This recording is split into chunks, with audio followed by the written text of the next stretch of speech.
अस्सलाम वालेकुम। मेरा टॉपिक है the hallmarks of scientific research. हाफिज़ अब्दुल गफ़ार। मैं आज आपको ये बताऊंगा कि what is research, what is scientific research और साइंटिफिक रिसर्च में यूज़ होने वाले जो मेन हॉलमार्क हैं वो कौन कौन से हैं। तो हम स्टार्ट करते हैं। साइंटिफिक रिसर्च क्या चीज़ होती है। रिसर्च इज़ एन इंक्वायरी और इन्वेस्टिगेशन। किसी चीज़ की तलाश करना रिसर्च के ज़िम्मे में आता है।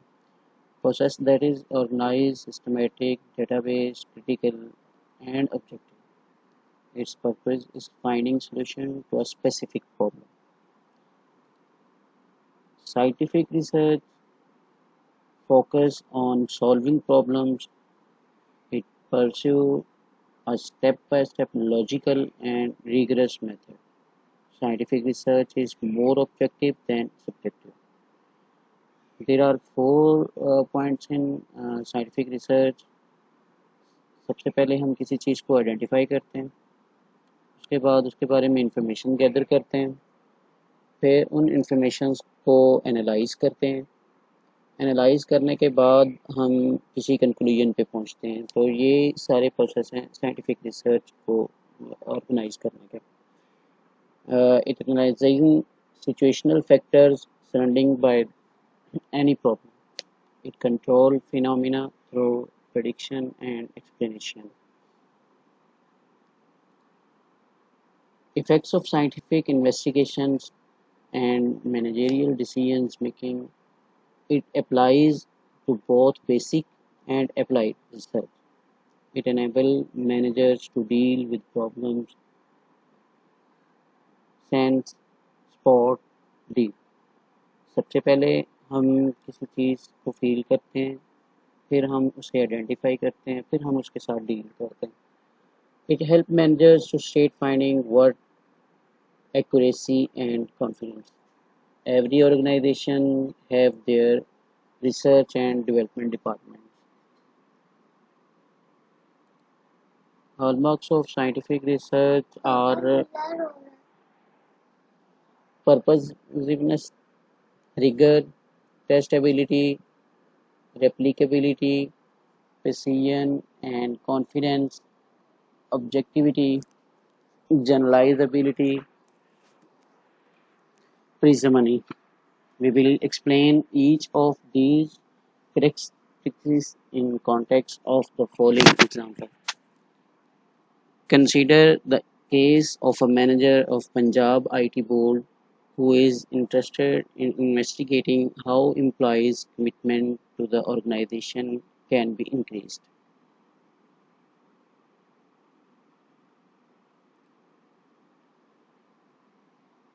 सबसे पहले हम पढ़ेंगे purposiveness. Research must be started with a definite, clear aim, objective and purpose. बगैर किसी पर्पस के किसी भी रिसर्च को स्टार्ट नहीं किया जा सकता। उसका कोई क्लियर पर्पस होना चाहिए कि वो हम क्यों कर रहे हैं। Research findings must be beneficial for organisation. इसका किसी को फ़ायदा होना चाहिए, किसी ऑर्गेनाइजेशन को, जो ऑर्गेनाइजेशन रिसर्च करना चाह रही है उसे इसका फ़ायदा होना चाहिए। For example, an increase in employ commitment will be beneficial for organisation.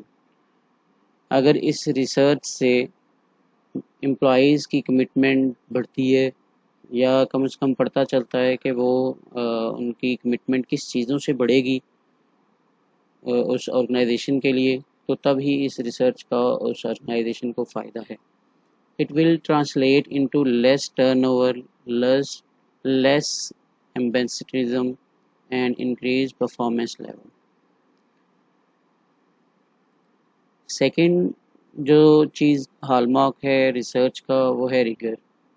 Rigour connotes carefulness during research.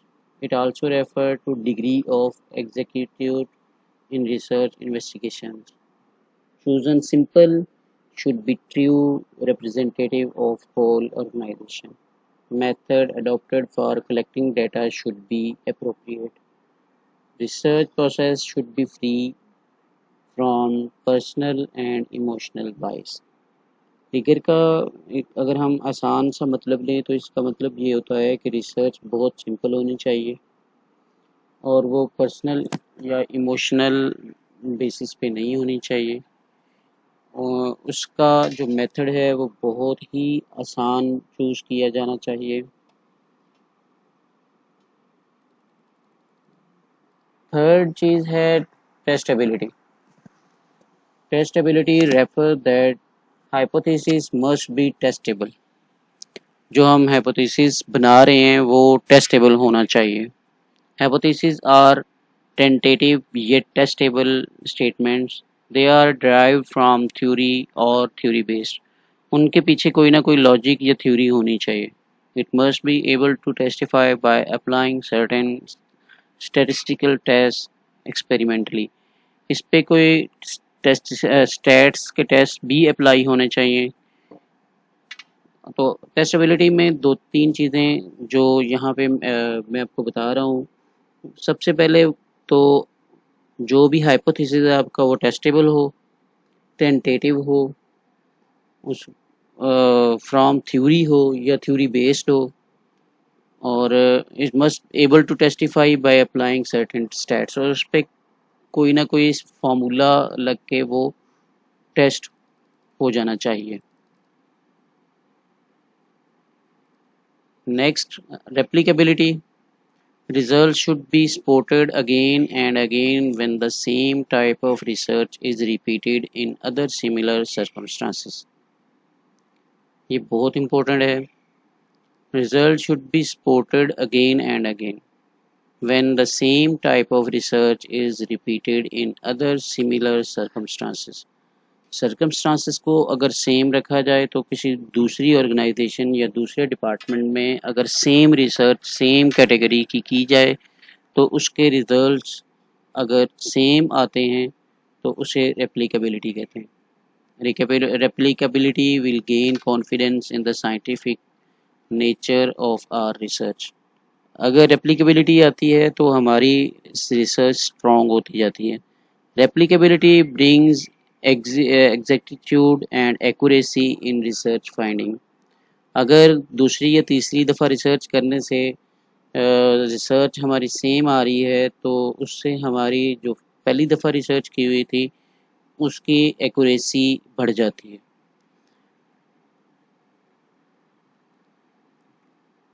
Next part is precision and confidence. Precision refers to the closeness of the finding to reality. अगर हम किसी department में कोई research कर रहे हैं और वहाँ से जो हमें रिजल्ट्स आ रहे हैं वो अगर रियलिटी के करीब हैं तो हम प्रिसीजन की तरफ जा रहे हैं। Precision reflects the degree of accuracy of the results. जो भी हमारे रिजल्ट्स आ रहे हैं उनकी एक्यूरेसी की डिग्री को भी डिफाइन करती है precision. We ensure that our findings are close to reality.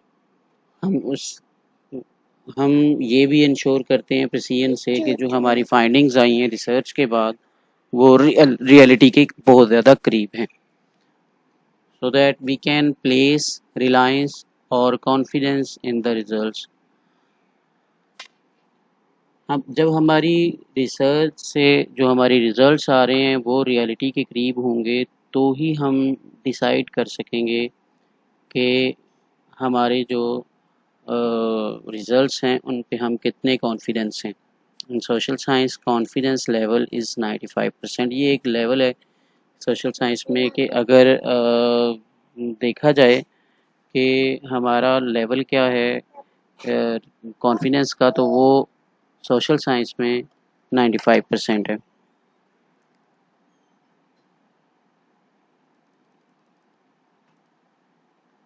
Next हमारा जो हॉलमार्क है वो ऑब्जेक्टिविटी है। ऑब्जेक्टिविटी में हम देखते हैं the conclusion drawn from information should be objective. जो कंक्लूजन आ रहे हैं रिसर्च से वो ऑब्जेक्टिव हैं कि नहीं। The finding should be based on the facts, वो किसी फैक्ट पे बेस कर रहे हैं या नहीं। The more objective the interpretation of the data, the more scientific the research investigation become. जितनी ज़्यादा ऑब्जेक्टिव डेटा ऑब्जेक्टिव होता जाएगा, हमारी जो साइंटिफिक रिसर्च है वो उसकी इन्वेस्टिगेशन उतनी मजबूत होती जाएंगी। तो ऑब्जेक्टिविटी बहुत ज़्यादा इम्पोर्टेंट है रिसर्च में।